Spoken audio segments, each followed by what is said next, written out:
So welcome everybody. This is something I've been doing just for a couple quarters, but I really like that we have a slightly less formal time to review here.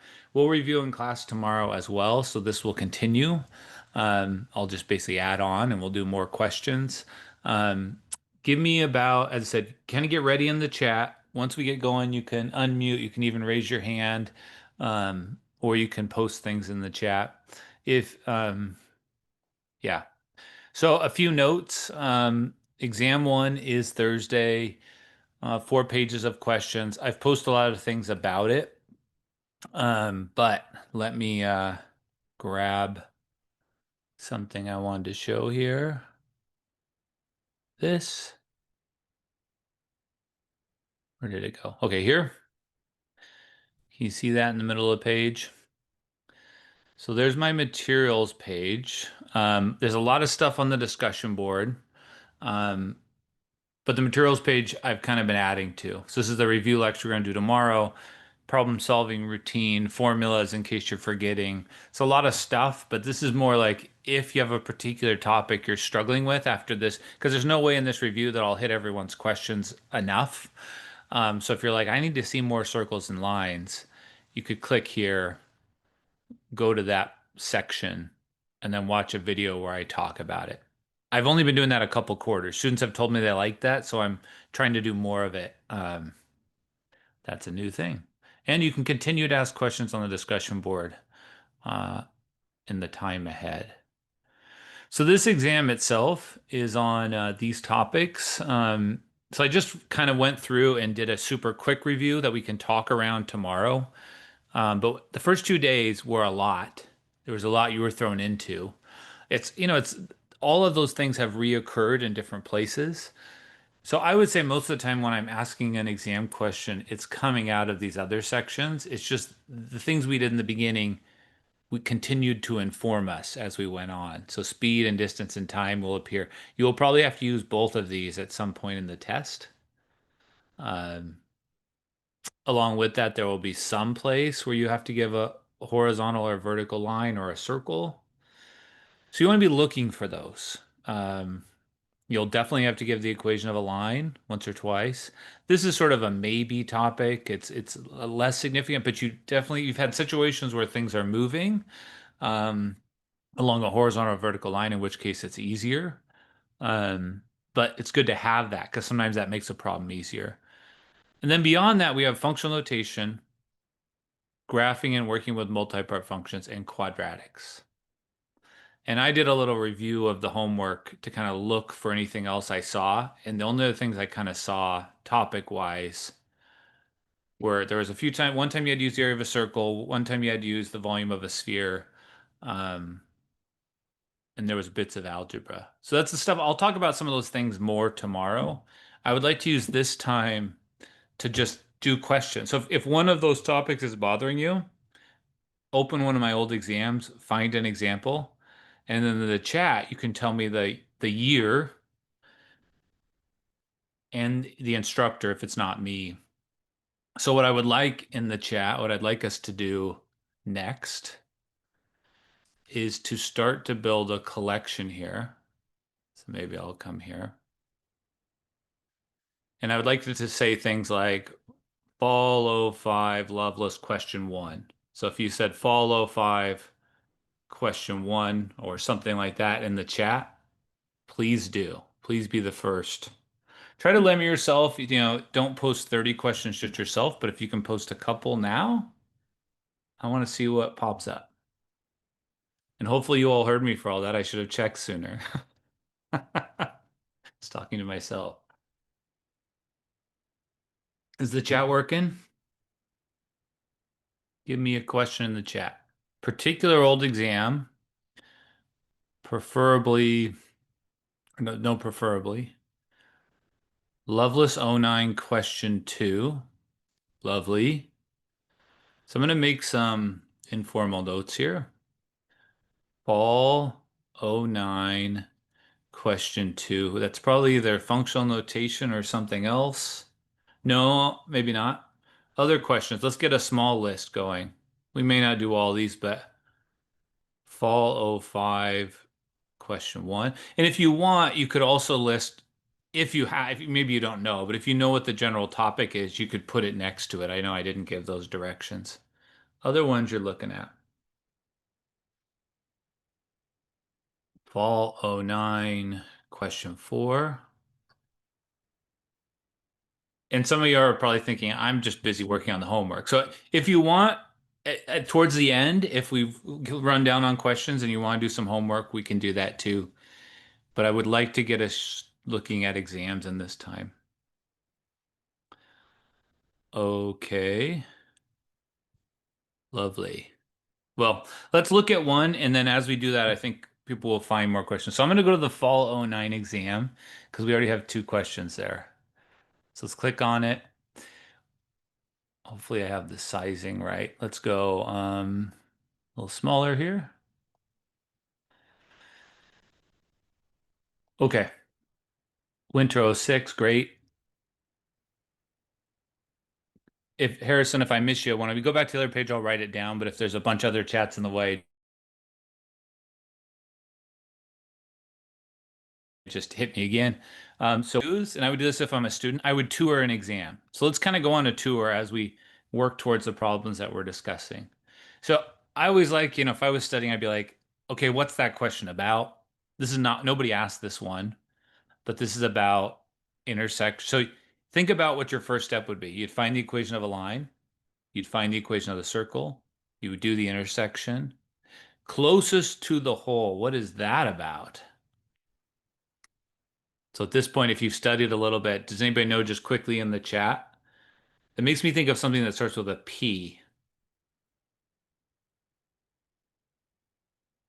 You got it. Oh, you said it privately. Perpendicular. Yep. So these are the little things that touring exams can kind of give you. So you're probably going to have the equation for some line, and then you're going to use Tara's point to get the equation for the other line, whatever that is, and then you'll probably find their intersection. So this is a good little tour thing. What you're trying to do when you're doing this is like, which ones do I not know how to start? All right, so question 2 is a uniform linear motion question. Um, let's let's keep touring, and I'm going to circle back. Um, then we have a quadratic question. Going to have to finding the vertex, a functional notation question. And I don't know, does this have 5 pages? Yeah, okay. And then we had this one. So I'm going to do out of order because I'm going to let's do this first. Well, one person asked this since we're already here. Um, 2 geometry teachers are getting married. And again, I'll make a little note here in the corner. I think you can just make it out in the corner, but this is fall '09. A vertical cut is made. So this is a big thing we do a lot in Calculus 2, but the question is ultimately about finding a pattern for this area. And the pattern changes. So if you sort of walked across here, sometimes in future classes I talk about mowing the yard. So if you were mowing the yard back and forth, it's going to change right here. And then you're going to use a different pattern. So first off, let's kind of make a note of where the pattern changes. So from 0 to 8, it's one pattern. And then from 8 to the end, which is 18, would be another. So that's just making a note that's what this question is about. But if you haven't caught on, the first thing you do is you find the equations for the curves. Now, this one's not very curvy. Neither one is very curvy. So you would find the equation for this. If when in doubt in these problems, find the equation that describes points on that curve, find the equation that describes points on that curve. That's actually the answer to part A. So let's do those. So find the height. So as you walk across, I don't have time to make an animation. I would like to, but as you walk across here, and so part of the problem is that X is arbitrary, but if I was standing at 8, how tall is it? If I'm standing at 7, how tall is it? If I'm standing at 6, how tall is it? The nice thing is those are all the same. So what is that? Tell me in the chat. Let's blow it up. Yeah, they're all 5. So the formula is y equals 5. Lovely. And that allows us, not only do we say this is the equation or the condition for being on this line, it also tells us the length of this is 5. So we're learning basically to label a graph. Okay, the other one's more interesting because it's a line that goes through 2 points. So it goes through, so in order to do this problem, you would need to label those 2 points. There's other ways to do it, but I'm trying to give you a way that's simple and you can always do it. So the simple way is on these problems, find the equations for the lines first. Okay, this point is 8, 5, 18, 0. And that should kind of be a theme on the test. Well, if you're stuck, find the equations for the curves first, because that will give you some points, and then that will also help you get going. So the next thing I would do is find the slope. You can do it in either order, but I'm going to do 5 minus 0 over 8 minus 18. 5 over negative 10 is negative a half. And then I'm going to use one of those points to give the equation of the line. So whether you're an mx plus b fan or a point slope fan, we're there. Minus, plus. I don't know why I didn't put the slope in. I'm trying to say that thing, you can do it more than one way because sometimes people are getting hung up on a certain way my solutions look. I would always use a point that has a 0 in it, so I would use 18, 0. And I probably would expand this. But if you want to do mx plus b, you should get the same thing. So when it says find the multipart function for the height, it means find the equations.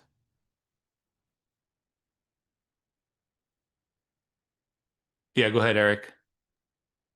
Okay, you actually started with a vertex form for the y. Wait, is it a vertex form? It looks like the vertex form. A a times x minus b plus or h plus k. Ah, I gotcha. You're thinking about, okay, so I think you're talking about when you mention the vertex, you might be talking about this. But the big difference, the vertex form No is square, something no about square, quadratics. no square. Yeah, no square. I just Yeah. realized. But you kind of you're making me think of something interesting. If you want to think of it, when I write the equation for a line this way, I sort of am writing the vertex form in a sense. I'm writing like what I'm choosing the starting point. So it's like a shifted version, but I never really thought about it that way. So I like questions like this, give me a different thought. But yeah, it's not a quadratic. That's called the point slope form. It's just another way to get there. You could also plug in an 18 here, a 0 here, solve for b, find out it's 9, and then you also get here. So it's kind of equal. Is that good, Eric? The main thing was we wanted lines. Yes, that is. Good. Yeah, Lovely. that's just y equals mx plus b or similar, but for lines, not for quadratics. Lovely, lovely. Um, and then I wanted to finish this just before we get anywhere else. So now the y or the height, maybe I'll just write the words height or y. This is just more of a technicality. The proper notation is you write 5. I'm not really picky about whether you use commas or semicolons or whatever. I think someone once told me that you're supposed to write it this way because I wrote it incorrectly in a paper. But I don't care about the precise way you write this. But it is good to be aware of this because in our follow-up courses, you see this quite a bit. We often use examples like this at the beginning of calculus to describe various properties of functions. But don't let that part distract you. So now you sort of step back. You could say f of x. You could give it a name. The question didn't say that, what the name was. And so I can give my own name. I'm going to call it capital H of X. That sounds really macho.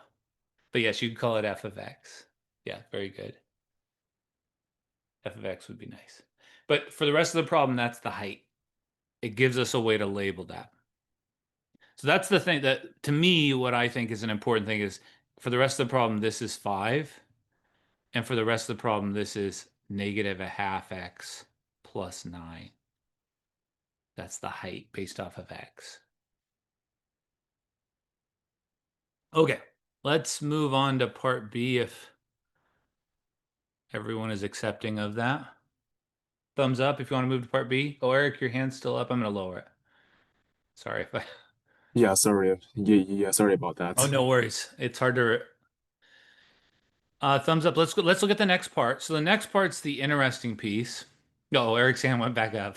Do you have a question? I wanted to give a thumbs up, sorry. No, you're good. You're good. Okay. So the area piece is then trying to take it a step further. So often we want to be able to label our graph. We want to understand that the equation gives us the height. Then we want to be able to use it. That's really kind of the next step in this problem solving. So now I'm going to draw an example of what it looks like before we get to 8. That's what it looks like. It's a rectangle. So to me, that area formula is fairly quick, but it's going to involve an x. We're actually finding a pattern. Like you could plug in a 1, plug in a 2, but it's better if we can just do it directly. So what's the pattern here? What's the area?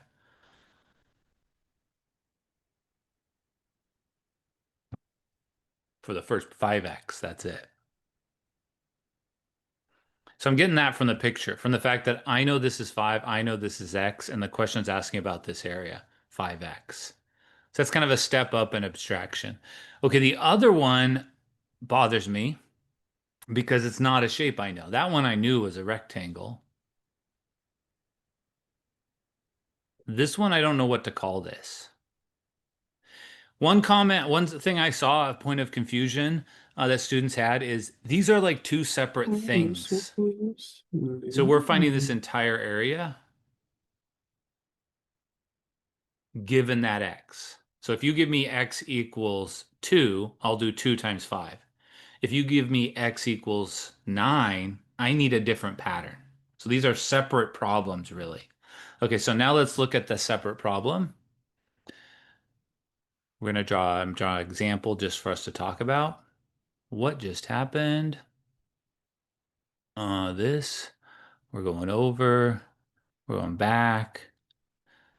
And the skill we're practicing is, working with functions, working with graphs. I still didn't do a very good job of drawing this, but anyways, we're right here. Let's label the sides. So if this is x,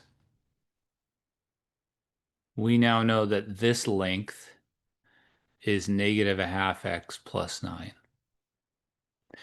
We also know a few other things. This is 5. We know that this is 8, even though I kind of drew it poorly. And there's one other thing I feel like I want to label, which is the whole length is 18. So there's not like a set procedure at this point. This is the challenge part of the question. Your job is to find that area.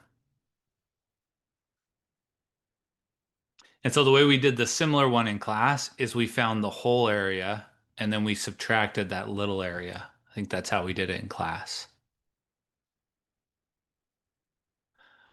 So I think I'm going to use that same technique. So what's the whole area? I'm going to think about it. So I think this is what's hard about this question. It's not like there's a set procedure um, to finish this off. So what I see is a big rectangle pl plus a triangle if I do the whole thing. The triangle I think was 10 by 5. So somebody help me out. 73, is that what that is? 40 plus a half of 50. You were close though. 75, 40 plus a half of 50. So right now I'm using the following strategy of the whole area. We're trying to find the red area is 75. The reason I'm trying to find the red area is because that's what it's asking for. And now I'm going to do the tiny little triangle here that we cut off. We're going to cut off the nose. And all I know about the nose is that this side, the height of that side is going to be negative 1/2 times whatever the x is plus 9. But I would like to know the other side. So it's a triangle. This is tough. This is the sort of stuff that always gets people in calculus. They like can do the derivatives, they can do all this stuff, but the writing of the functions is tough. I'm really close though.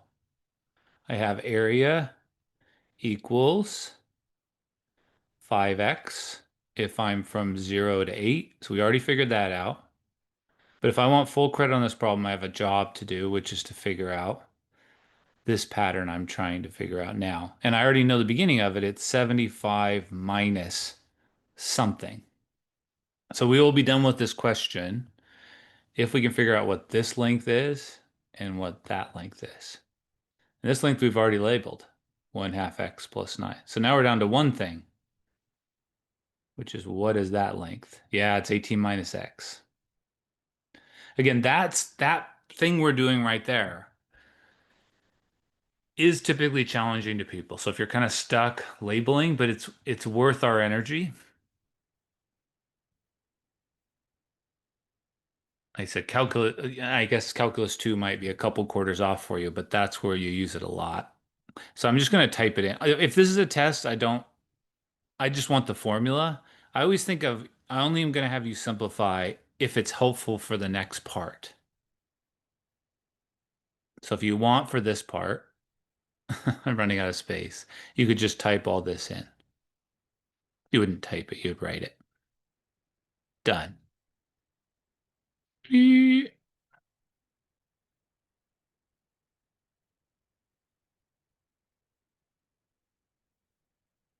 40 plus. Oh, this I shouldn't be laughing. I was correcting you, Grace. You said 78, and I was like, no, no, no, it's 75. And it's 65. We were both wrong. Thank you for saying that. Somebody catching that. That's 65. Shoot. That's usually when everyone logs off. Okay, 65. Thank you, Julia. And amen. Okay, so there is one final question here. How did I know which area to find? Good question. So the question was asking, if we go back to kind of the first principles here of this question, the question was asking for the area to the left of our cut. That's what we were trying to figure out. That was the challenge.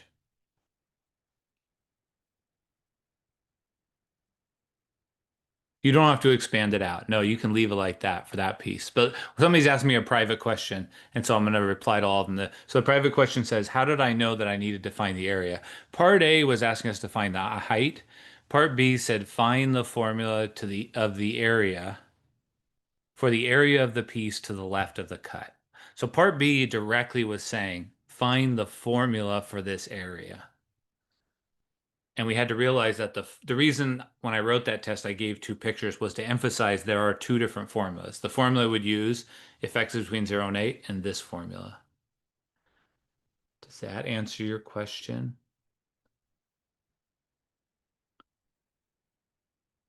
That's what this was. Let's just peek at the next part while you're thinking about that. At what x value would the cut need to be made in order to be half? So that question is asking when is this half of the total? And luckily we fixed that 65. So because now this would be right. So we're trying to find out when it's half 65. And if we don't know which one to solve with, you could try both.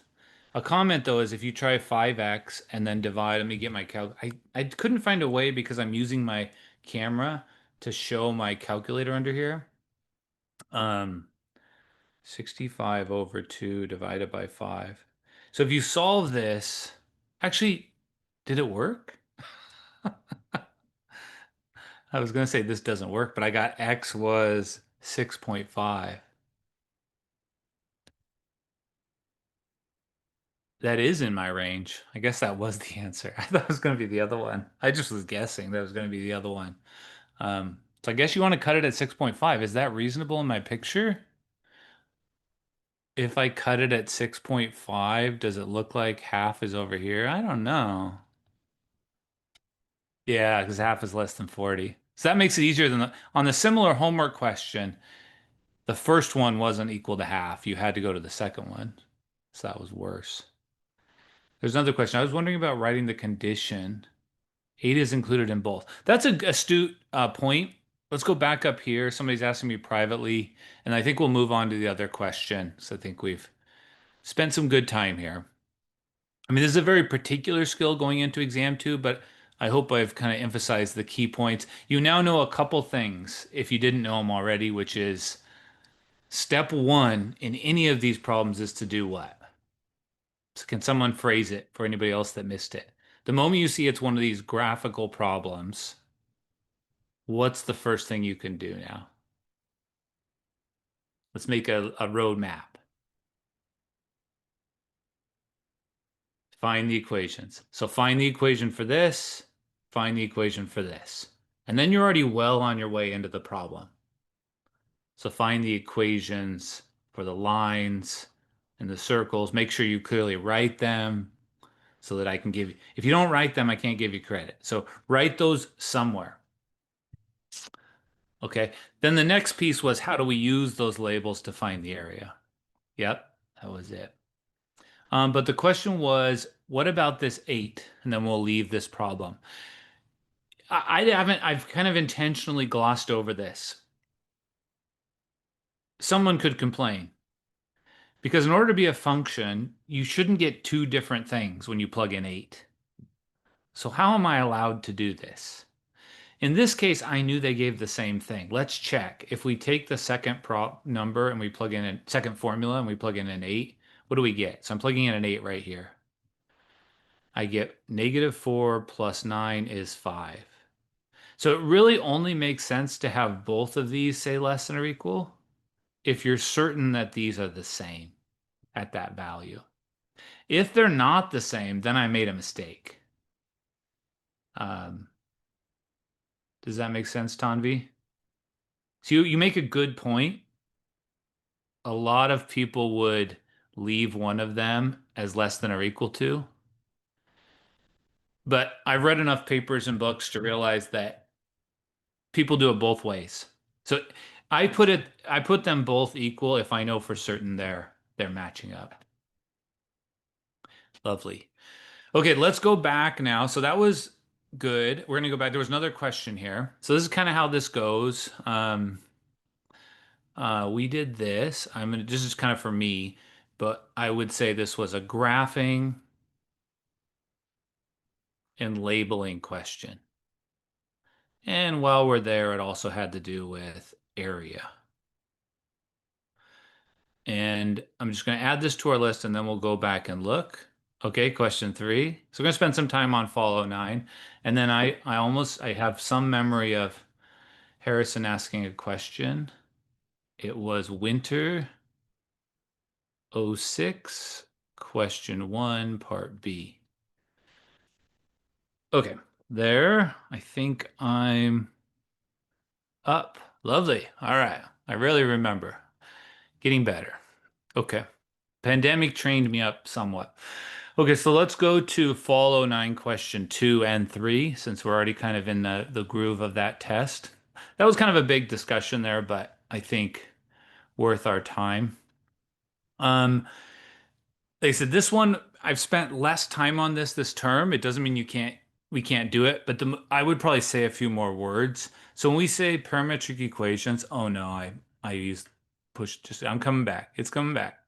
Um, okay, did not correctly click on this. This was our light intro to parametric equations. Now, one comment is this, there was one question in chapter 4. I think it was the last question. And then in chapter 7, it's made a reappearance, the last 2 questions. And then I would argue that there are other situations where we saw this, like the Allison and Adrian question. But in those situations, it was simpler because it was just going straight up or straight to the right. That was that Allison and Adrian and the bungee cord question. So we have seen things where The location is changing with respect to time. If you're given one of these general problems, don't fret. Just write x equals, and I have a video about this if you want to know more, just to put you at ease. I don't intend to make this a big part of the test. I wouldn't have a whole page dedicated to it, but I could have sort of one part. So let's take a look here. So this is what you write. We did an example in class, but again, we didn't do a ton of this. So the things you need are the starting point and the ending point and how long it takes. This is the starting point. The ending point we use to compute these two slopes. And we divide by how much time it takes. So I guess for us, this is mostly a fill in the blanks question, since we didn't spend as much time here. But let's look at Peyton. Where does Peyton start? Uh, Peyton starts at, it's funny, these guys are still around. This exam was '09. Now they have their own show, I think. So he starts at -211. So we can fill in several things already. -211,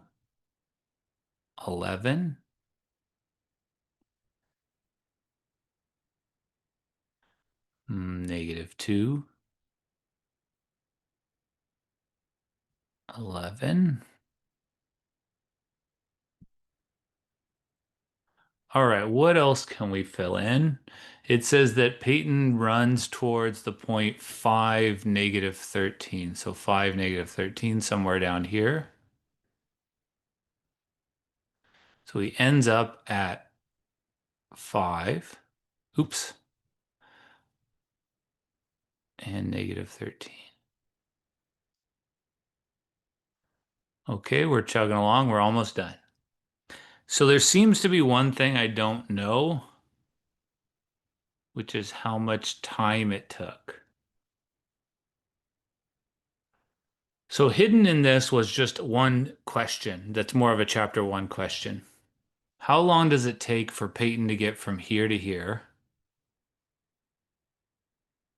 if he's going 4 feet per second? That's the time we need.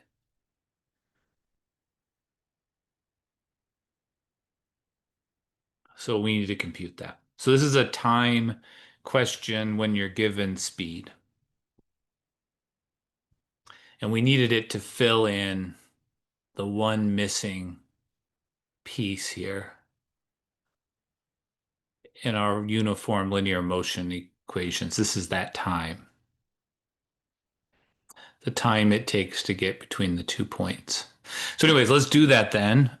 How long does this take? This takes a little bit of computation. So time is distance over speed. So somewhere on the test you will use that because it comes up in quite a few contexts. How long is the ball in the green area and those sorts of things.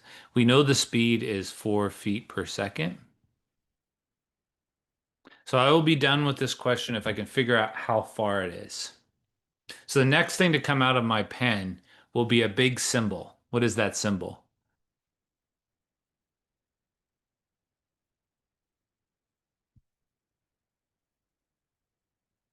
You can tell me at the chat if you know. And the symbol starts like this. Probably trying to figure out what to call it. No, it starts like this. That does kind of look like a delta. And then it goes up like this. And then it goes way over here. And then I always like to put a hook on it because if I don't put a hook on it, the numbers escape. Yeah, I'm doing the distance formula. That's what I'm doing. The distance between those 2 points. Okay, so we have 5 minus -2 squared. So I did the x minus the x. And then plus the y minus the y. And I think this doesn't give me nice numbers. So here we go. 7 squared plus 24 squared 625. The square root of 625 is 25. Oh, it is nice. So I'm getting 25 over 4, 6.25. So this is 6.25. So that's really what the question was about, was how long does it take him to get there? You put a 6.25 here, you put a 6.25 here. 7 divided by 6.25 is 1.12. And negative 24 divided by 6.25 is negative 3.84. Now you can sort of check, you can check your work because you could plug in 0 and make sure you get this point, which we do. And you could plug in 6.25 and make sure you get that point. Yeah, I did a couple steps. So this right under the radical ended up being 625. And then I hit the square root button and it was 25. And I was like, oh, I probably should have known that, but I did it in two. That's what I computed. Does that make sense, Grace?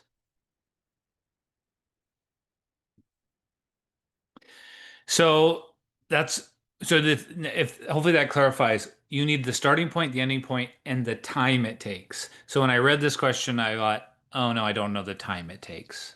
And so that it really ended up being a question about time is distance over speed. I think I have a video where I go through this problem completely, so I might stop. Let me say something though here. Here we go. I hope I don't think anything bad will come up here. Let's do it. Oh, I'm not logged in? What? Hopefully it's not. Okay. When I made the video for this, I made an animation too. So if you haven't watched the video, I made an animation for this one.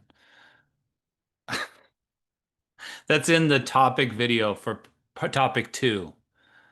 Um, I've learned how to do things in Desmos. Okay. Anyways. So I think I'm going to leave that because then it says, now the question here, um, yeah, has us use it, but I want to get to a different topic because we at least got that started. This was I'm sure your question probably was the next part, but this was parametric linear motion. Later in the term, we'll talk about circular motion, and it'll be good that we've at least seen an example. Let's stay in this world here of this exam since we've almost banged it all out. So to put you at ease, if I was going to ask a question on this on the test, it would just be one part of a question. Um, Anyways, then we have this question. I think I did this in one of the videos as well. I didn't animate that one. I want to make an animation for every single problem, but I don't have time for that. Okay. Um, there's this silo. I think now I would not use the word silo because I think there's like people have bad connotations with the word silo, but it's just a building is here. We have a parabola. And so in my video on quadratics, you can see that. So topic 6 video, I go through this one all the way. But let's just say a couple notes. It says this is the path of the ball. And the first question says find that spot. So we want that one to be a gimme. So think about the first this is almost like being a coach when I played tennis and was a tennis coach. We're going to visualize what we're going to do on the test. What's the first thing that's going to come out of our pencil or pen? For me, it would be x equals negative b over 2a. You don't have to write the general formula. You can put the numbers in right away. And then in my head, I think, what would I be doing next? I would be grabbing my calculator maybe and getting 13.25. And that's the x coordinate of the vertex. Somewhere in there. And then I'd finish part A by finding the y coordinate of the vertex. Are we comfortable how we do that? If you search online, they would give you a formula. My brain doesn't want any more formulas because I have a nice way to get it. Oh, you weren't asking about this one. Fall '09 question 4. I think I did question 4 with a different one. So nobody was asking about this one. Should I leave this one? Thumbs up to leave this one. Somebody's correcting me and saying, I didn't mean to ask about that. We'll leave this one then. So watch my full discussion. So if you don't know what I'm talking about with the, um,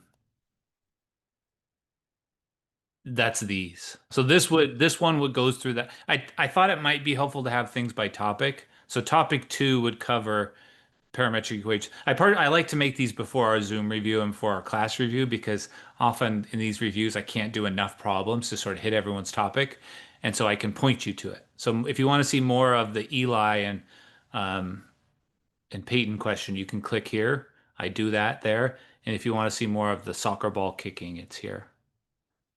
And if you want to see the actual problems that are in that packet, it's there. Lovely. Oh, part C. Okay, good, good. Let's do that. Good, good. I'm glad you asked that. Okay, so we have this is one of those things that in some form will be on the test. I'm not saying it'll be exactly like this, but you will have to use functional notation on page 2. I think I've said already. So somewhere on page 2, you'll have to use functional notation. This is plus 53x. So it is important. You can see what I was doing. This does not make sense unless they've given you a function. I sort of remember this on this test that some students were trying to like do stuff. You can't do anything without looking up and seeing what the function is. So now I've got the function right next to it. So now it's self-contained. Let's take a look at this and see what happens. So right now we are fall. So we're still in fall '09, and this is 3C. And this would be functional notation. Okay, so to me, the biggest thing is step 1.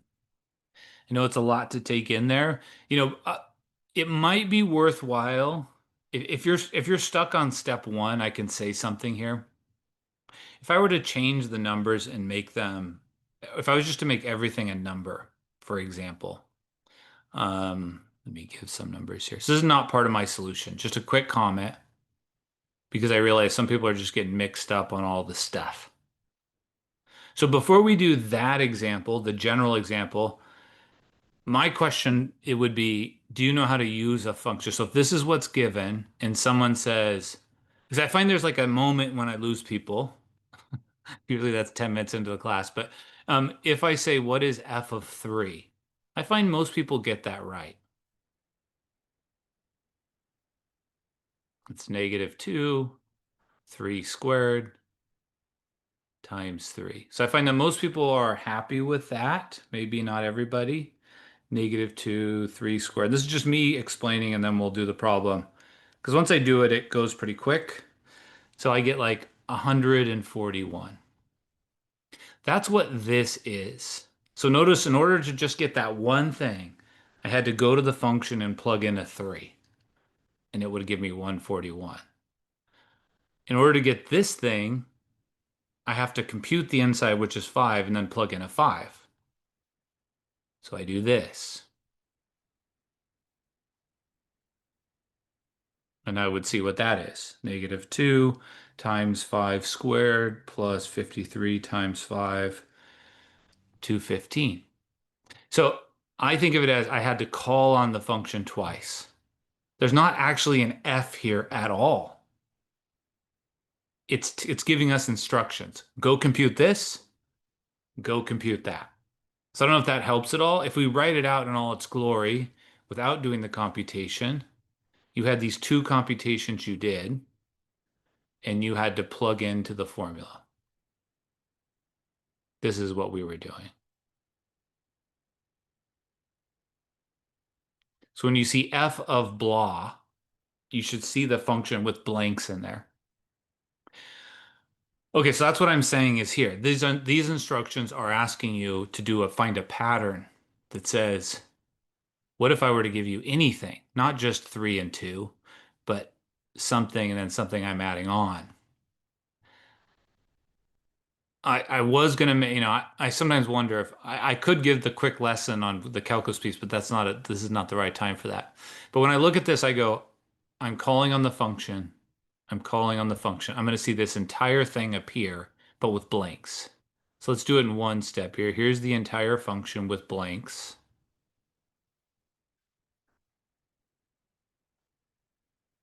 And then I should see the entire function again with blanks.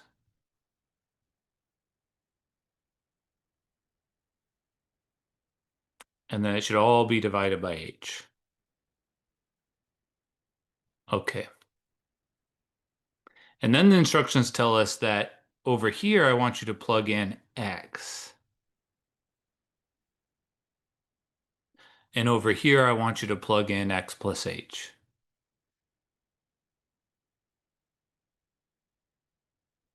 So sort of no matter how many times I say that, a lot of people miss that on the first test. But that's about sort of knowing your functional notation. So that's step one. So if we are uncomfortable with step one, that's a bigger issue. It's good, like maybe for the Math Study Center. I mean, we could do a whole bunch of questions just with step one. Once we're done with step one, the rest of it switches gears to an algebra test. Any questions on that first part? So that's what those instructions mean. So now we're going to clean it all up. So the way we think about a bunch of algebra like this is we just sweep across from left to right. So it's one by one, do everything we can. So I'm going to expand this. And my first sweep, I'm going to distribute this, and I'm going to distribute this. So I'm going to do three things. So first I'm going to expand. Maybe I'll leave that blank for you to fill in. Then I'm going to distribute the 53. Then I'm going to distribute the negative.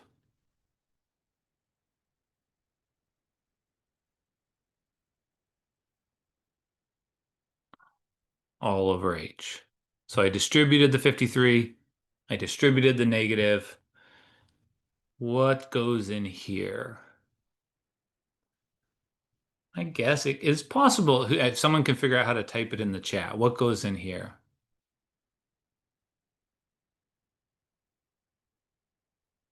You might have to use the caret symbol. Oh yeah, some of you have figured it out. Yep, so we're doing x times x, which is x squared. I think when I was a student, I always remembered it this way. I would write the first thing squared and the last thing squared, like that. And in the middle, I would do twice the middle. Oh, there's a mistake. Lovely. I would have found that in a moment. I'll tell you why, but thank you for catching that. And then there's going to be a plus 2xh. My brain, I think, on purpose makes errors. It says, you're not teaching this right. You need to make a mistake right here. Huh, that'll keep everybody on their toes. Okay, so now I'm going to distribute again, distribute again, distribute again. And let's see what I get. Negative 2x squared.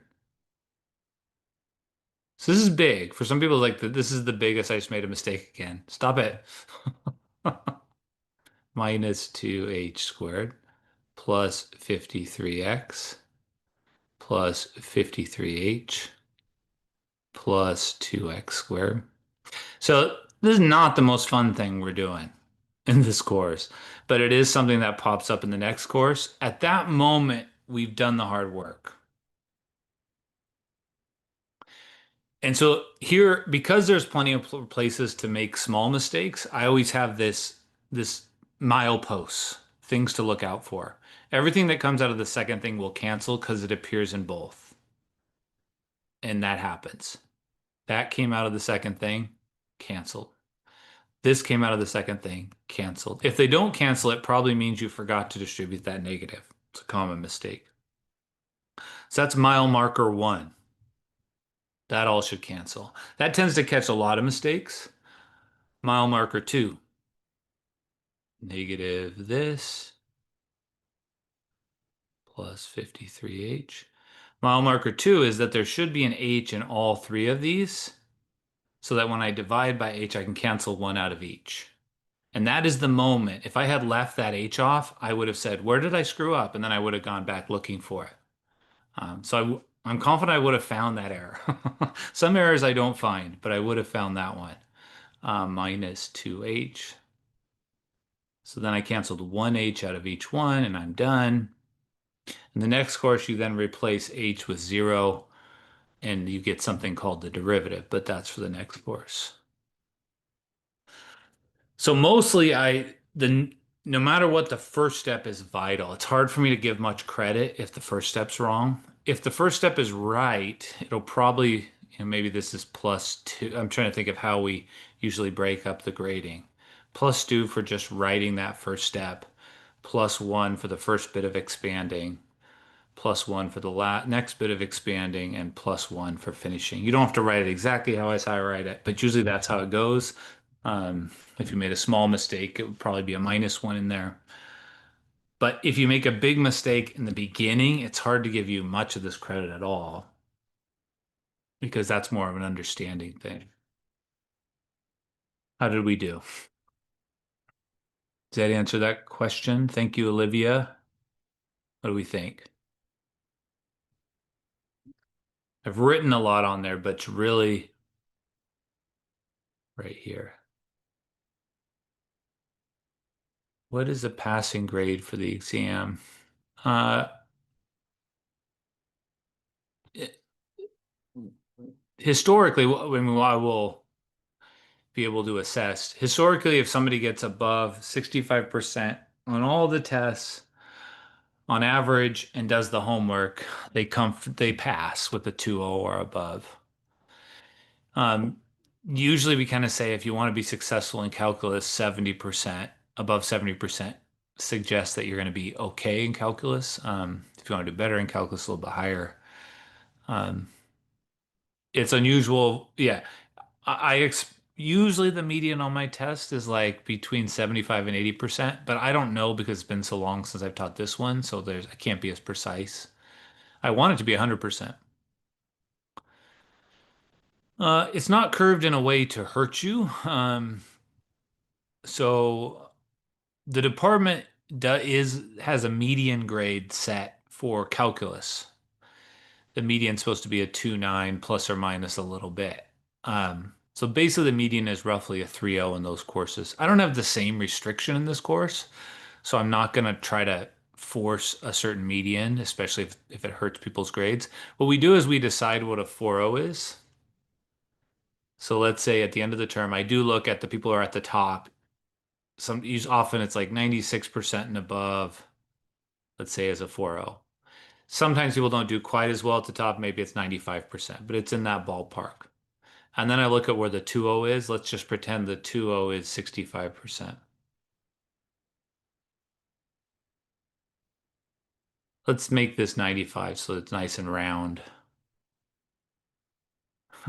That's not how I actually decide it.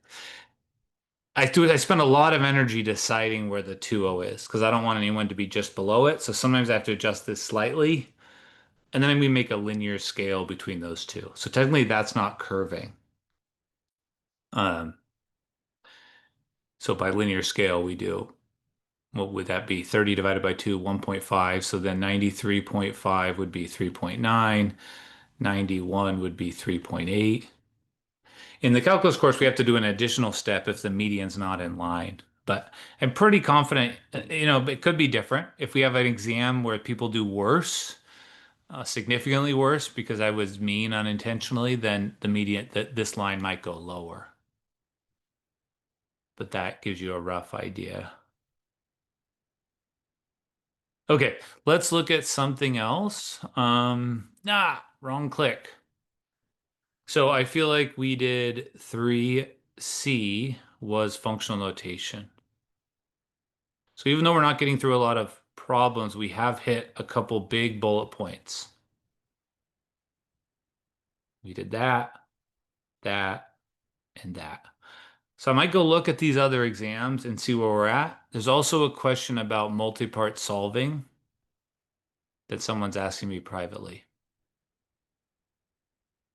So I'm just going to add it like that. How are we doing? Keep going. Should we go look at Fall '05? That might be the first exam I ever gave at UW. Let's go look. Fall '05, absolute values. Okay, let's see if we can find some of that too. Fall '05 question one. It's good to, probably good for us to do this somewhere in this review. We're going to go a little longer. If you're ready to fall asleep or if you're asleep right now, I'm recording it. You can come back later. So this is Fall '05 question one. An airplane is flying east at 150 miles an hour. An airport is located 70 miles east and 50 miles south of the plane's current location. The airport has radar for detecting any plane within 60 miles. Whoever asked this question, are you still on here?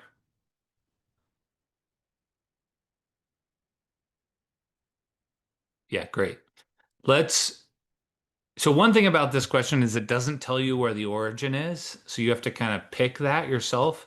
If you're going to pick it yourself, I would choose the center of the circle.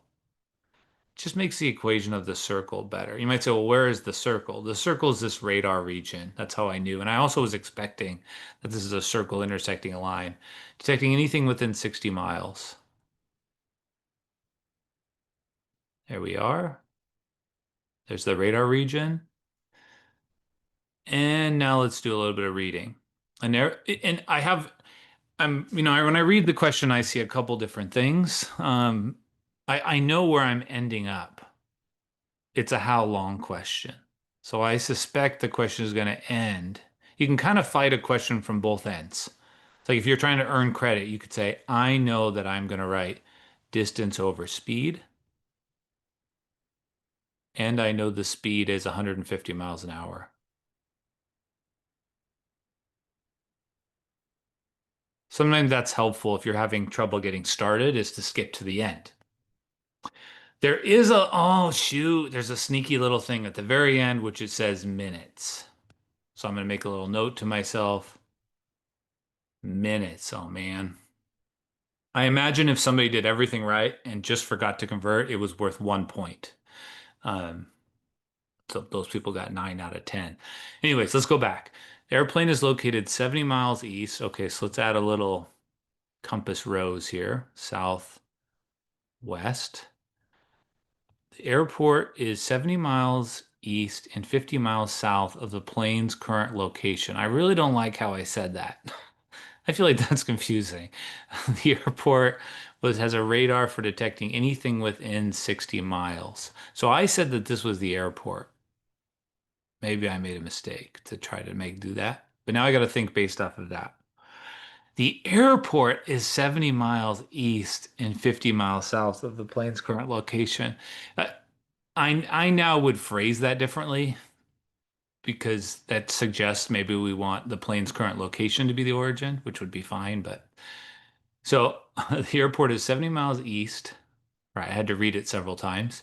So I think here.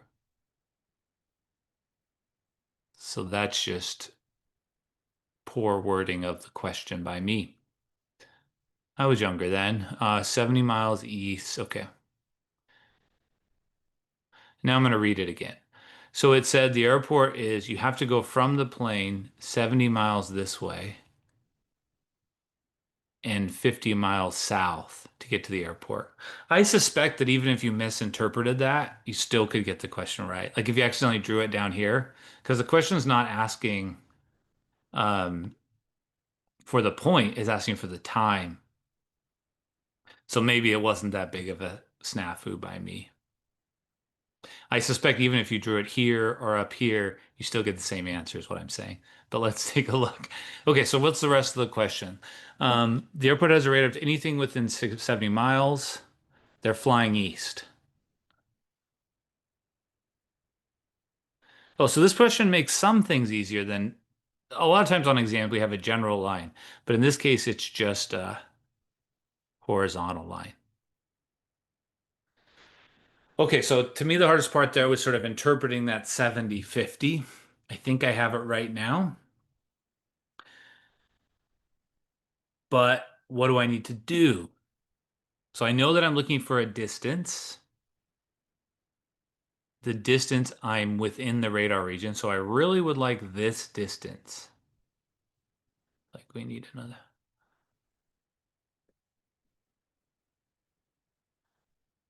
If I could find that distance, I would be done. Does that make sense in terms of how I kind of thought through it? The other thing I would say is let's play the game of we're completely lost on this question. What are other things we can do? We can find the equation of the circle. We definitely want to write that. I mean, if I was setting up a rubric for this now, there probably would be, a point or two attached to each of these things. That doesn't mean if your graph's not, we're going to take off points, but if this is if the answer is right and you have supporting work, full points. If the answer is wrong, then we swear under our breath and say, how can we find some points here? Anyways, the equation for the horizontal line is y equals 50. We shove it in there to find when they intersect.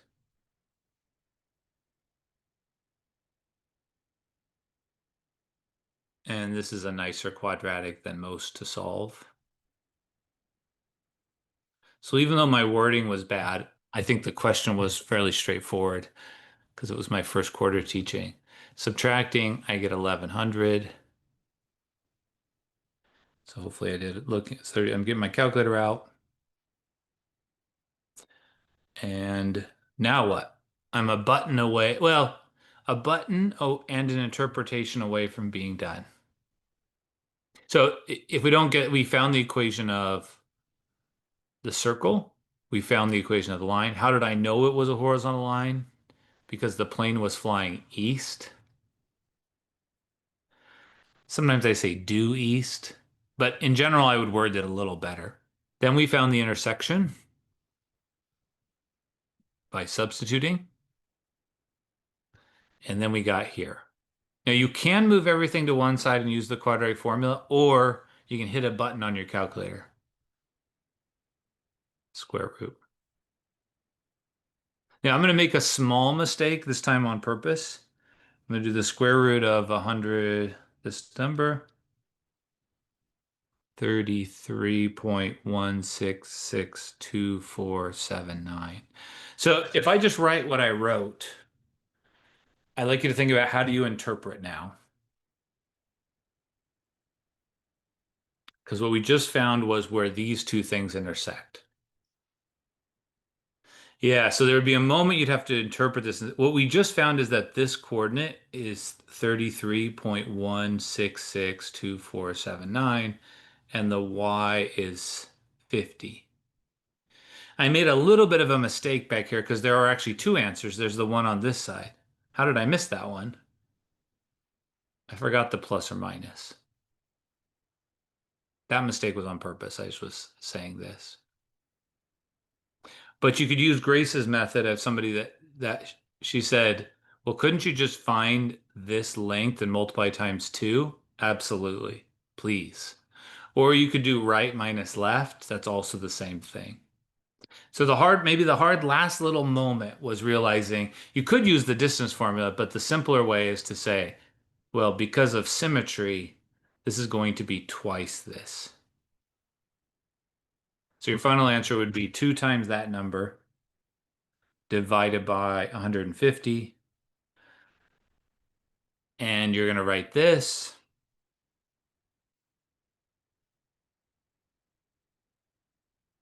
And if you do all of that and write that off, then you get -1. Why would you get -1? Does anybody remember? Because it's in minutes. That was sneaky.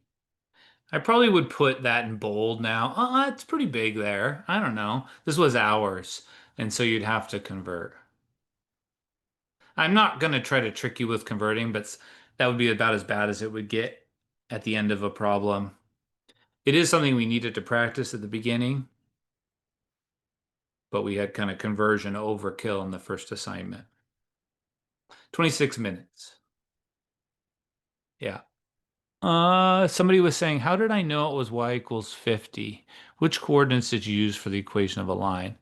So what I knew from the little story, let's get rid of this and rid of this. I'm using a different OneNote here, and it's a little touchier than my laptop one. So what I knew for the problem was the plane was flying east, was flying this way. That's what it said. And so I needed to give the coordinate. I then labeled the coordinate where it started, and it was 70 miles this way and 50 miles up. So your question of how did I know it was y equals 50? I was trying to give the condition for what that would mean. And because we're in line with a height of 50, that's why it was 50. Does that make sense? That's a private question someone's asking. Cariana? Okay. Uh, Navia's asking, why did I multiply times 2? So that's good. A little comment here. At the end of this problem, we had these 2 points. One of them was, let's just round, 3350, and one of them was negative 3350. And the question wanted to know how long it took to go from there to there, how long we were in the radar region. So we needed that distance. So let's switch, let's ask that question. You can just think about it. How far is it from negative 33 to 33 to answer your question? There's two ways you can do it. You can do right minus left, 33 minus negative 33. That's right. That always works. Right minus left, and you'd get 66. But can you think of a different way? A different way is you could just say, well, halfway is 33. So you could also do 33 times 2 is 66. Does that make sense, Navia? It was at the end of, this is one thing about this course. There's always at the very end, this interpretation moment. Um, now, on a test, you could get that wrong and still get a good chunk of the credit. But there's always this, because this question was really about circles and lines and intersections. But it had this added component of using it, which was how do we find the distance in time? Okay, let's keep going. I feel like that was a good use of time. This was circles and lines. You all did a good job of asking variety. We sort of hit a lot of things. I know we have a multi-part solving and a winter '06 question. We should go over an exam with absolute values. Yes.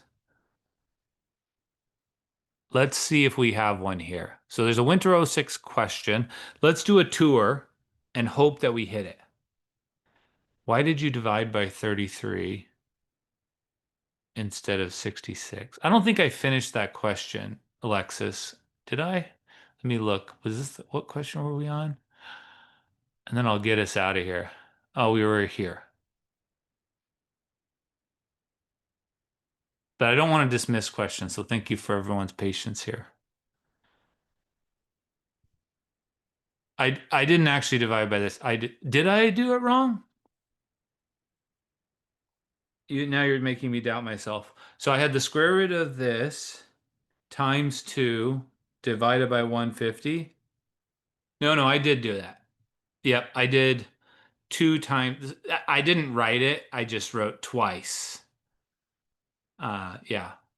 And then this was 66 point something. I did all that in my calculator. Thank you. Okay, where was I? You're all doing good. This is usually these are even more frantic. It's hard to talk with the chat window going, I found, but we're all better at it. So let's tour this exam, and I hope I see a couple things along the way. Okay, this is winter '06. Because I really think this is an important piece of studying is to somewhat regularly tour exams. So we'll go on a tour here. Again, if I'm a student, I'm like, do I immediately know what comes out of my pen? And I do. So let's just write the first step.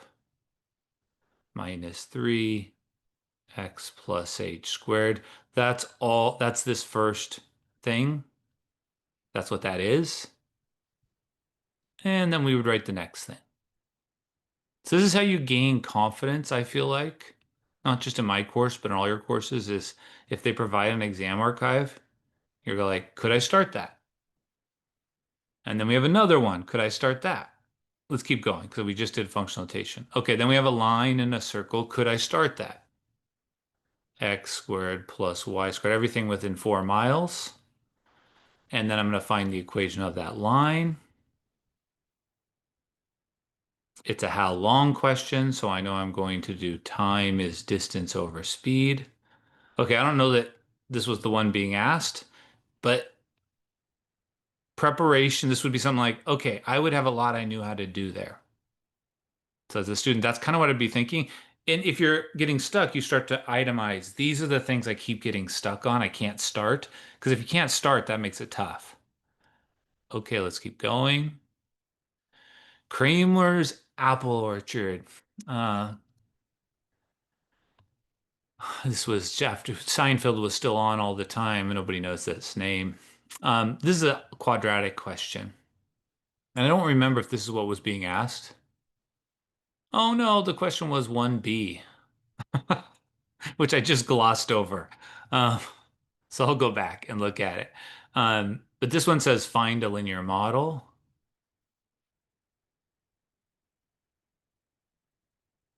given various things. X is trees, Y is apples per tree, and they give you some data points. They say when X is 200, Y is 1,000. Someone knows who Cosmo Kramer is. That's good.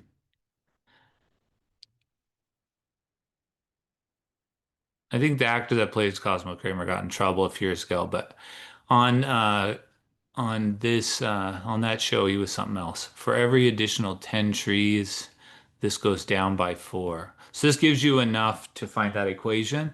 And then I suspect this is just what we're learning now, but the production is x times y. So you end up doing x times whatever you get here. That gives you a quadratic. You find the vertex. That's not what people, I want to see. I was hoping we'd find a multipart. Okay, there's a multipart, but it's not an absolute value. Darn it. Well, let's do this one anyways. So I do have a comment here. This technically is a chapter 8 question, this part. Um, and so if I were to ask this now, I would say it differently because we don't know chapter 8 yet. I would just write it outright and say, what's the vertex? But maybe to the multi-part piece, and I would not have this. That's actually chapter 8 as well. But this one we can do. So if somebody says, here's a multi-part function, find when it's equal to 11, you have 2 jobs. So when you see a multi-part function, there's 2 equations in there. There's this equation. And next I'll go find one with absolute values because I know a few people are asking about that. So you have to figure out when x squared plus 2 equals 11. And you also have to figure out when 2x minus 1 equals 11. And again, if there's an 11 on this side, that's always talking about what's coming out. The main thing about multi-part functions is you have an additional job at the end to check if your answer makes sense. So this would be if x is greater than or equal to 2. Yeah, go ahead, Eric. Why do we also need to look for 2x minus 1? 11 is not less than 2. So the great question. These conditions are referring to inputs, Hmm. and this 11 is an output. Oh. Hmm. So if the question, let's phrase a different question. If the question was, what is f of F of 5. Now they're telling you X is 5. That's when you run it through and you go, well, which machine do I plug into? And you say, Oh, well, 5 is bigger than 2, so I need to plug it into the first machine. oh, I see. So we're given f of x, but we're not given x. Yeah, so if you're not given X, you don't know which one to use. And so that's why we basically solve both. And they both could be an answer because if you had a graph, I don't know yet because we haven't solved it. Um, but if you were to graph this and graph this, it might be that they both hit 11 I see. because I 11's see. talking about on the y-axis like this. So you can have a multi-part function over here, and then you could have another part here, and then you could have another part here. So it could hit it many times. Now, if you're giving me an X, there's only one place we should be plugging it in. But if you give me a Y, we don't know which one. And so we need to solve each one. Or we got to look at the picture to deduce. I see. Thank you. Yep. So the mechanics here, just to sort of finish this off, is I get X is plus or minus 3. And this is where you have to stop and say, now which ones do I accept? Because this was only what we should have been doing if X was greater than or equal to 2. So only one of those is greater than or equal to 2. So I need to throw this out. That's that piece. Because that's not greater than or equal to 2. And then for the other one, if I solve, I get 2x is 12. I get x is 6. And then I have to go check here.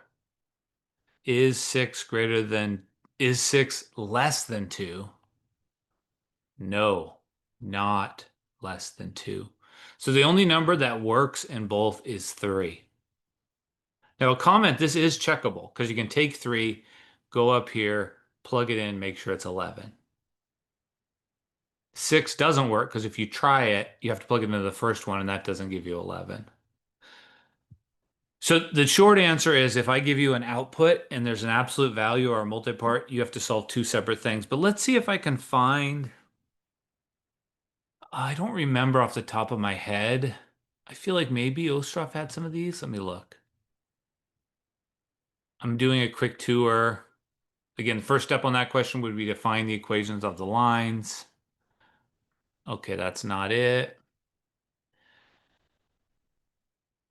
Circle and line intersection. Parametric linear motion. Okay, they're sketching her up, but there's no absolute values. Come on, I've seen that. I saw a whole bunch of them. No. Did I ask any? Oh, and I also skipped one person's question. I'm doing a lot of scrolling here. If somebody finds a problem from an old test with an absolute value, you can send it to me because I'd like to see one. I can also go look at the homework. I'm just doing a big scroll. This is making everyone ill. I'm just not finding one right now.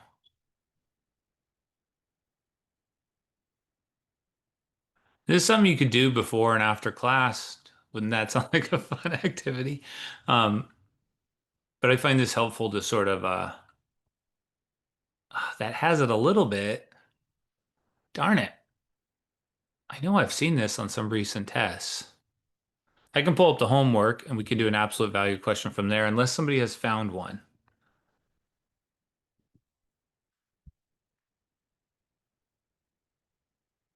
Thought I had one in here. Darn it. Not there. And this is not by design. It's just haven't found one here. No. Can't find one. Okay, here we go. So back to chapter 6. Chapter 6, homework.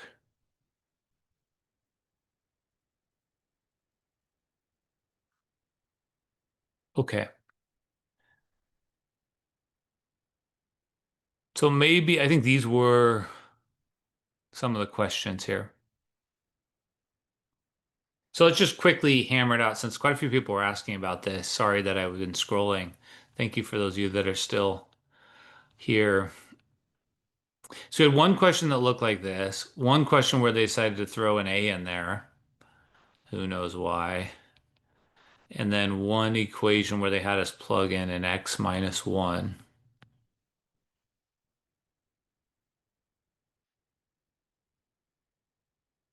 So those were the three absolute value solving problems from the homework. So your first step could be one of a couple things, because I worked on some of these in students with office hours, but at some point along the road, you're going to deal with the fact that the absolute value has two distinct jobs. And the two distinct jobs are sometimes it flips the number you give it, and sometimes it doesn't. And that depends on whether the thing you plug in is negative or positive.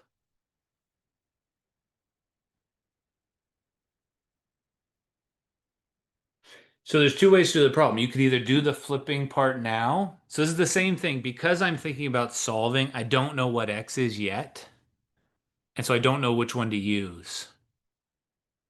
And so you could get the absolute value by itself first. Many students told me they did that I was working with. They said that they first subtracted x, and that's perfectly fine.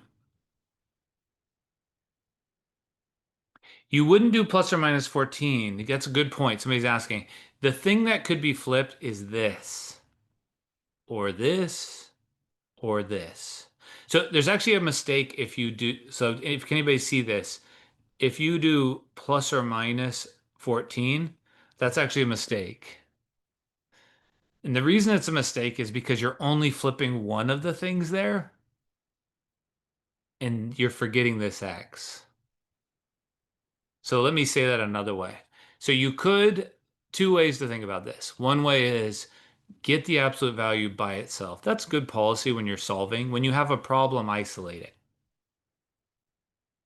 Then say that, okay, that means the thing inside here could be equal to this or the flipped version of that. So that's one way to go. So let's summarize. One method I saw students use was to isolate the square root, or isolate the radical. Both of those are wrong. Isolate the isolute the absolute value. Isolate the absolute value. Sorry. Um, and that's this technique. These are the same, what I'm about to do. And then split our work into two jobs. 2x minus 14 equals 14 minus x, or 2x minus 14 is the opposite of 14 minus x. So that's one approach. Another approach is just to do that from the very beginning and to say the absolute value does one of two things. It either does nothing, in which case you get this equation, or it flips, in which case you get this equation. So both of those are accomplishing the same thing. It's basically two different problems. You just have to make sure the plus or minus is only associated with the absolute value, not other things. So if you want to do this, you got to do plus or minus on the whole side.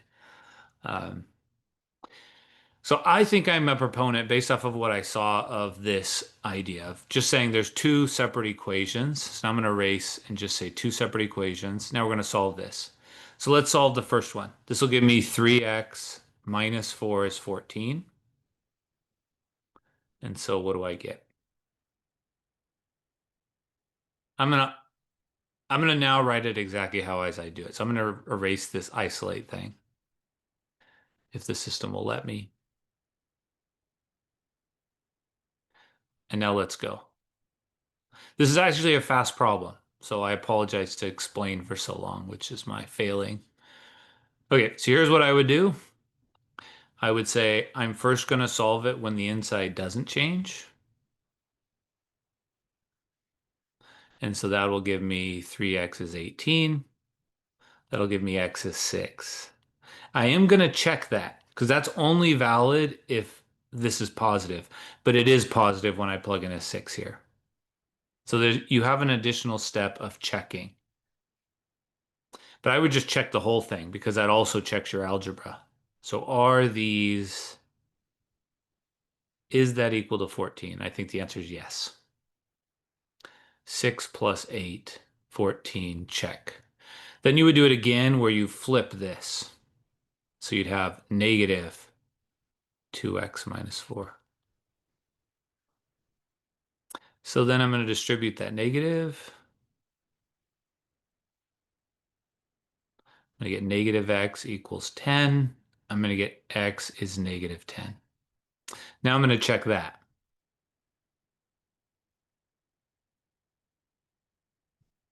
So if I check that, I think I get negative 10 plus the absolute value of negative 24. Does that work? I think that is 14. So both these work. So do you want to see one of these other ones, B or C? Who votes for B or C or neither?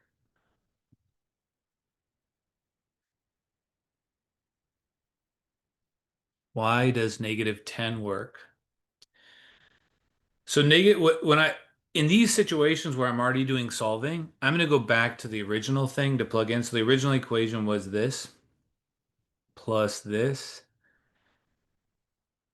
So we can settle all bets in a problem like this by just making sure that it works. So if you were debating with someone else, I don't know if this is an answer or not, you would just come down here and put this in here, put this in here, and see if collectively that gives you 14. Let's check. Negative 10 plus, this is going to be negative 20 minus 4. So that's going to be negative 10 plus the absolute value of negative 24. So that's going to be negative 10 plus 24. If it's 14, it's a solution. And it is.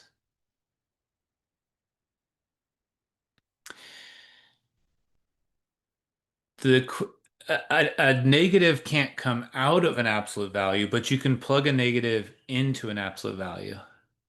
So let's say something there. Somebody's asking a question about this. So everyone's favorite multipart function to hate. So we have this function. If we just talk about numbers first, the absolute value of 7 is 7. The absolute value of negative 4 is 4. This can be negative. This can't be negative.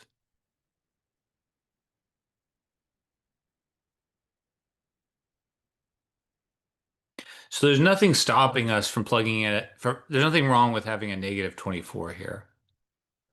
The main thing we're encountering here is there's two things we have to solve.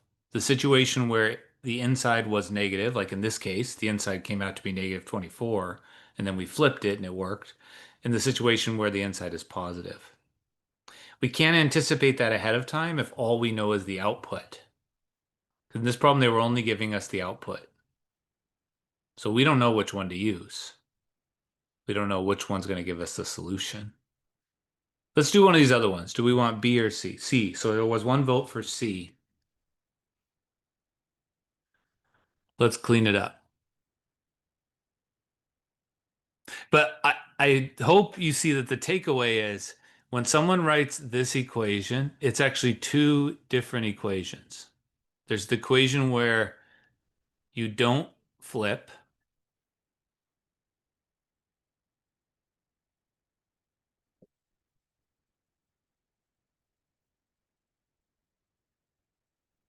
So this is here I can be even more specific because it's fairly easy to simplify. I know that's going to be the case when x minus 1 is greater than or equal to 0. But you really can do that without making a note of that because I'm going to check at the end anyways. But that's one possibility where the absolute value of x minus 1 is x minus 1. But that's not always what happens. Sometimes the absolute value of x minus 1 is the opposite of this. So those are the two things we're doing. That's really it. But we don't know which one ahead of time it is. And so the other equation we need to solve is this.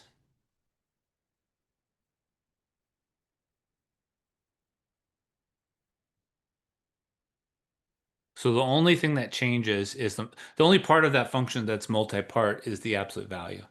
So when I look at that problem, I go, okay, I need to solve these two things.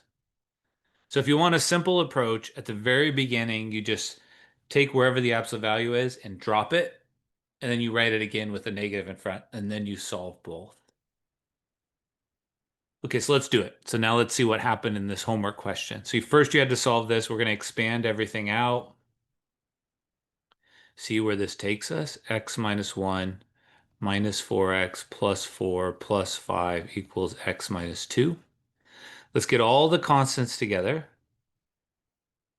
and all the variables to the other side. So maybe negative 3x, I just put those two x's together, plus 8, I did 9 minus 1, equals x minus 2.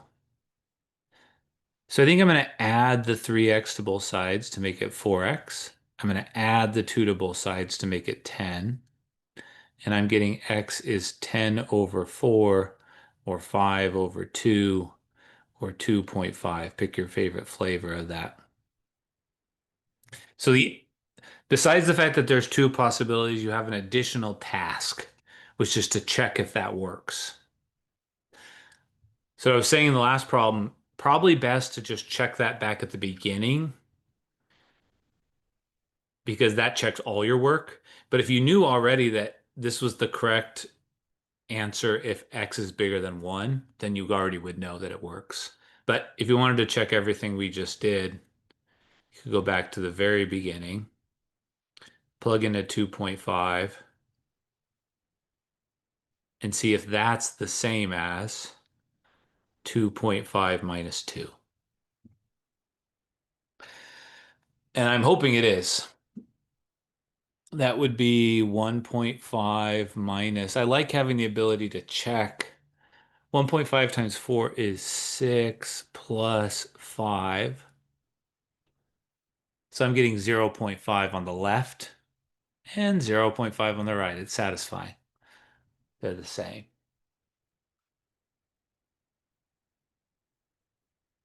Is that all right? Questions on that first piece? We wouldn't be done yet. We would then solve the other one.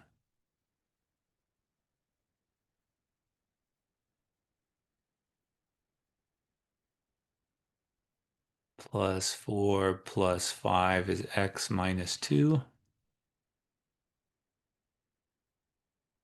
So we get minus 5x plus 10. I get 6x equals 8. I get x equals 8 over 6 or 4/3 or 1 with lots of threes. And then we have to check that one. How did I get when I was checking? So this was what I did here was somewhat unnecessary. I just wanted to check. So I plugged in a 2.5 into all these spots. And then I did some arithmetic. So I did 2.5 minus 1 is 1.5. And then I did 4 times 1.5. The reason I was able to do that in my head is that I thought of what is 1.5 of 4. So I thought 1 plus a half of 4. That's how I knew it was 6. And then I added 5. So I was really just calculating. It's just I was too lazy to get my calculator out. So the last step in this problem would be checking the 4/3.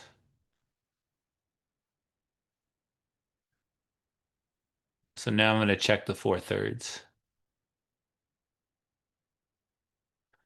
It's painful to check a little bit, but it's really quite good to build this into your practice as you're doing the homework. So that's what happens if I plug in 4/3 on the left. If I plug in 4/3 on the right, I get this. And if those two are the same, then I keep that solution. And if they're not the same, then I throw it out. I have some memory of the second solution not working, but I don't know if I'm just misremembering. So 4/3 minus 1. Yeah, I think it's not going to work.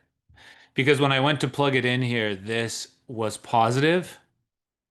And if that's positive, it didn't flip. So we shouldn't have been using that one. but let's just run it through anyways. So minus 4 times 4/3 minus 1 plus 5. So on this side, I got 4. And on the other side, I got negative 2/3. They were not the same. That didn't work.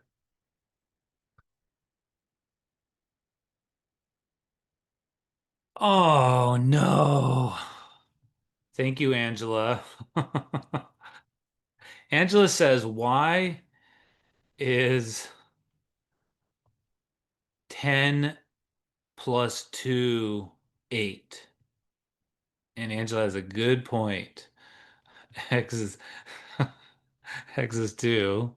I guess my checking doesn't help me there. I just wasted a bunch of time. All right.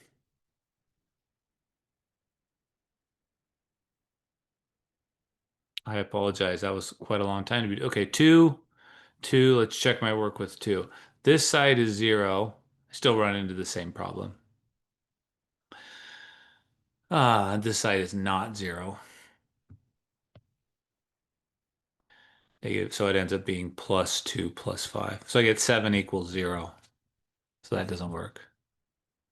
So there's an example where I made a mistake and I would have never known it because my answer still would have been right.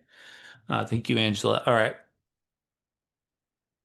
Does that satiate us with the absolute values more than we want? Lovely.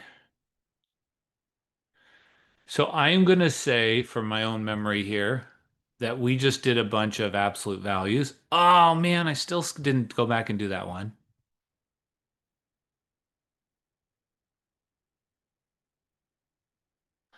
So is the person who asked the winter '06 still here? Because I realize I skipped over the one part you asked about. Okay, good. It looks funny because the A.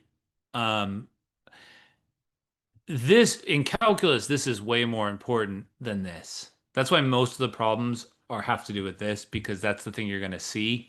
But it's still talking about this function. I'm not going to do the whole thing, but I'll do step one.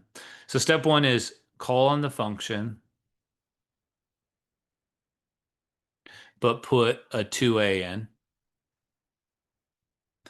and then call on the function and put an a in. Okay, good. All over a. And that happens to simplify quite a bit. Yeah. Okay. I feel pretty good about what we did. So this is more functional notation.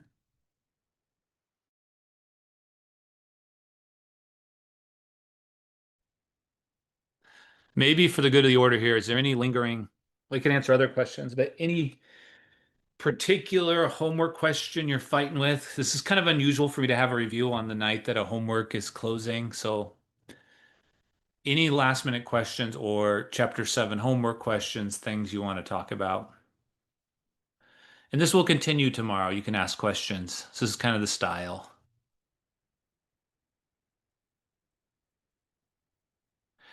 I have found that most people take the full time. Somebody's asking about timing. 50 minutes goes by really fast. It is something you have to be conscious about. I'm I'm finalizing the test tonight after this is over. And that's the last step is me like trying to make the numbers work out better. What happens is people get bogged down. So a good little measure is 10 minutes a page as you're studying. If you do that and there's 4 pages, you'll have 10 minutes at the end to check your work. Now, when I say that, I kind of realize that, and maybe that's not the perfect example. Let me see if I have. Usually the first question takes a little longer. So if the first question takes you 15 minutes, that's partially like I like to tell students what are on each page. If you're really good with functional notation, you could just do that right away. And you know that's probably on page 2. That's partially why in recent years I've started to say what page it's on to help you with time management. Now, in the final exam, we don't have time issues the same way, but for the two midterms we do. Mostly I don't want people to leave things blank.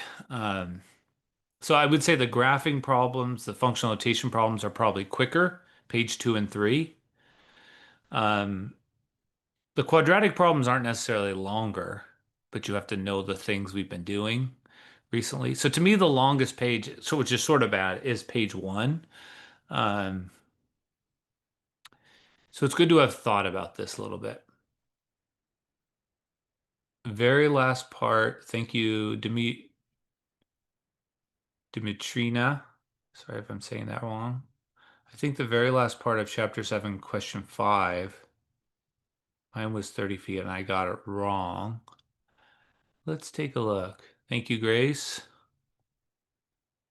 I really like these sessions. We're always kind of at a rush. So this will get better. I think with each one, this will get better. We'll have a nice long one for the final. Um, so anyways, question 5. Is this what you're asking about? Part 1. Ah, yes. I'm clicking on the wrong one. Let's take a look. Is that the sloping ground? Yes. Where does the ball land on the ground?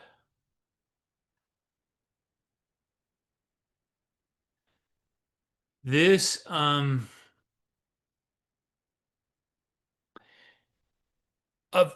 the most common question I've been getting in the last day about this question. So this question is asking when they hit each other. So in my example, it would be when this, not when they hit each other. There's another part, right? Ah, there it is. Yeah. So -4.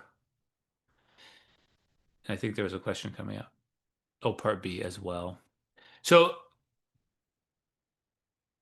this is why I love when that people come to office hours and ask me lots of questions because I've now said this in a few different ways, and I realize it teaches me a lot. That's why I have these big office hours. That there are three things in this problem, and I think this part is what I think we pull out of it. So this was the height of the balloon or the location of the balloon, but above the plateau.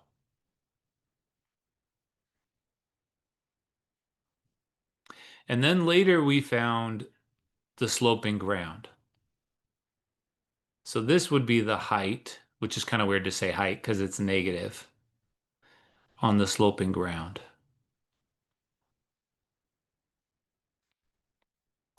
And if you look at the questions that are being asked, question 1 was about this.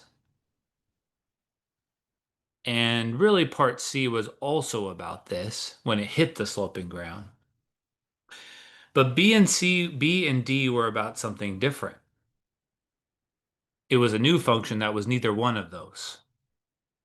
So in B and in D, and somebody's asking about B privately, Neutrino, they were asking about B, so I'm looking at both. But B and D was about the gap between them.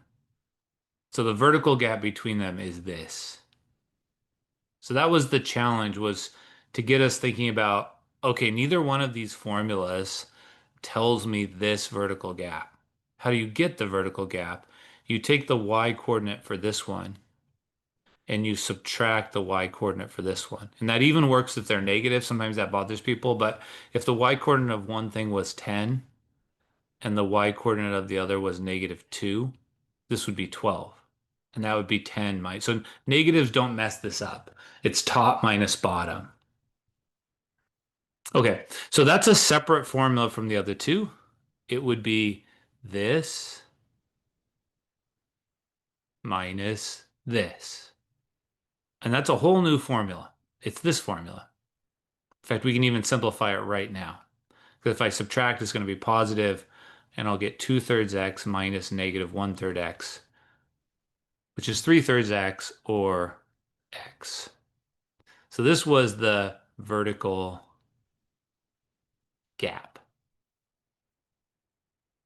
Okay, so I think that was the main confusion in the background of the problem was even though they only gave you the information for two functions, they were asking about all three of those. Okay, so part A was asking for you to figure out the highest point above the plateau. So you were doing negative b over 2a using these numbers. Part B was asking for the maximum above the ground. So it was asking for the maximum of this. So the main number that got changed in the vertex form is instead of having a 2/3 on top, what do you have? That's something you can quickly put in the chat. Everything else was exactly the same as part A, except the 2/3 on top became a 1 because that was this new function. So that was kind of what this was about was if you want to find the maximum, you first have to have the formula. And the formula for the gap was this. I think the question that you weren't done because you had to plug it back in to figure out what the corresponding value was. But that was part A and B. So did anybody have any lingering? Does that answer your question about part B, Eric? So Um, yes, it does. Thank yeah. you. So the challenge was the gap piece of it. Now, knowing how to work with a vertical gap between functions does pop up. So then part C, which wasn't your question, was when does the balloon hit the ground? I guess we could think about that as a gap. I didn't think about this. You could think about this as a gap of 0 when this is 0.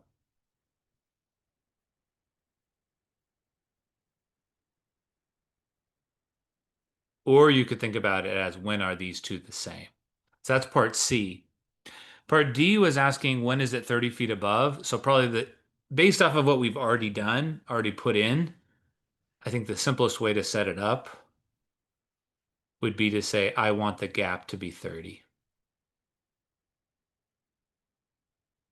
Then it became a quadratic formula question, but there's a one additional thing at the end I've been getting a lot of questions about. So this first step would be to solve.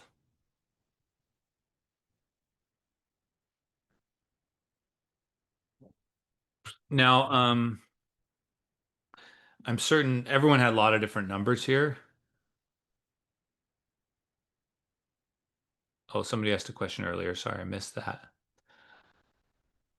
So let's see. What was Dimitrina, you were asking, were these your same numbers or were they different? So did you have what was your number in front of x squared?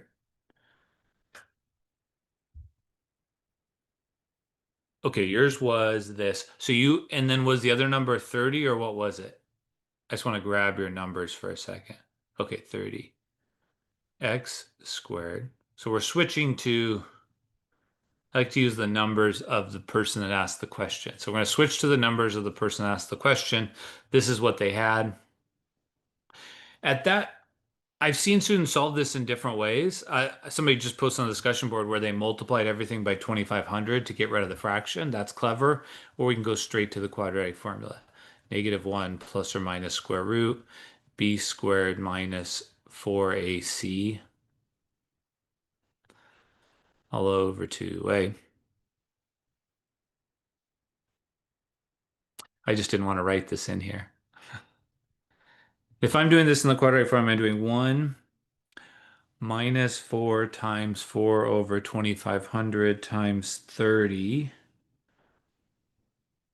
So I have -1 plus or minus. Usually I don't even write this. I just compute this in my calculator as I write it down. I find this to be a saver of time.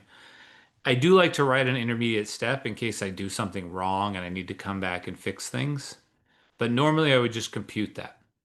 And then in the bottom, I would write 2 times -4 over 2,500, -0.0032. So that's normally what I would write. I probably wouldn't have written it this way if I was doing it myself. I would have just skipped right to that. You can do the same on the test. Okay.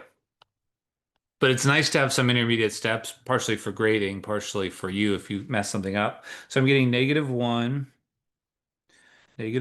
plus the square root of 0.808 divided by negative 0.0032.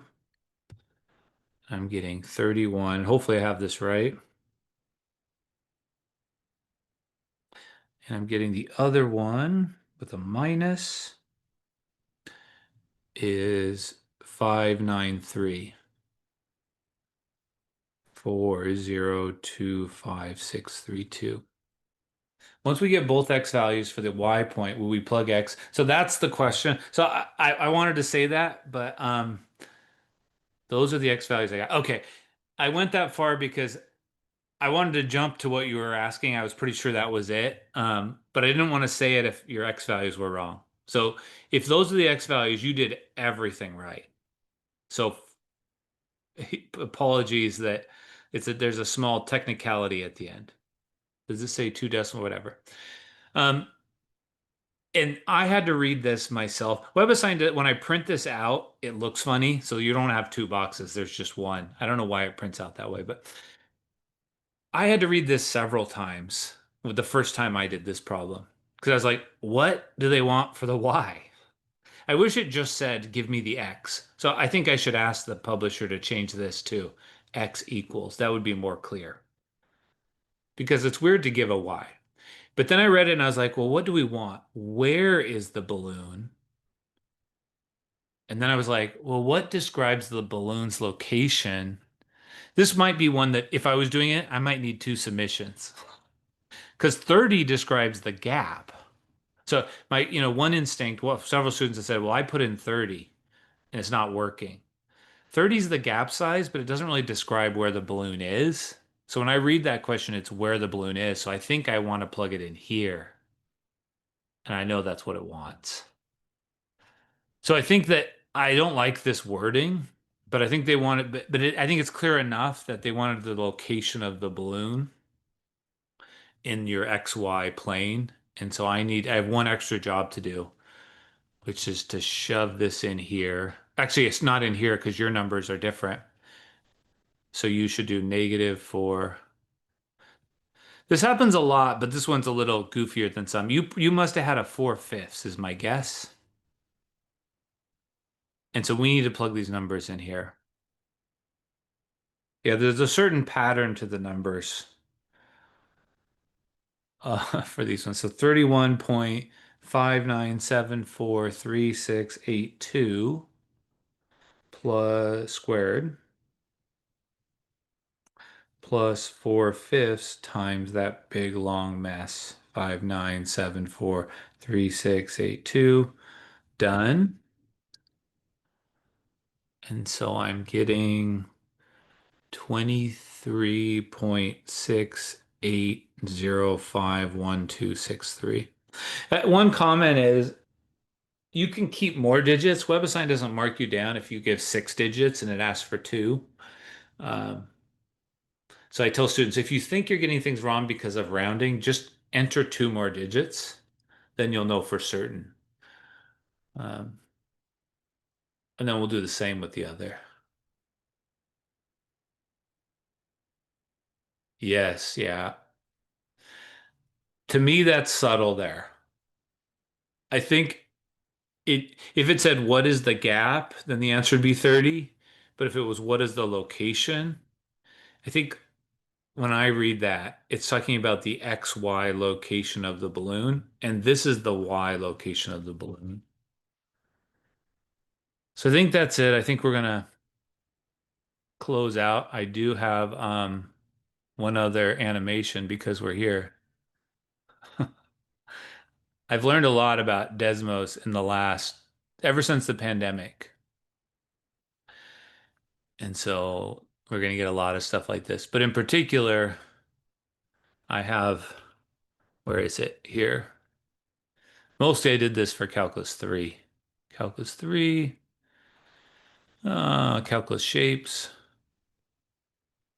So if you want to see lots of animations that you'll see in future calculus courses, There's a bunch. This one's kind of fun.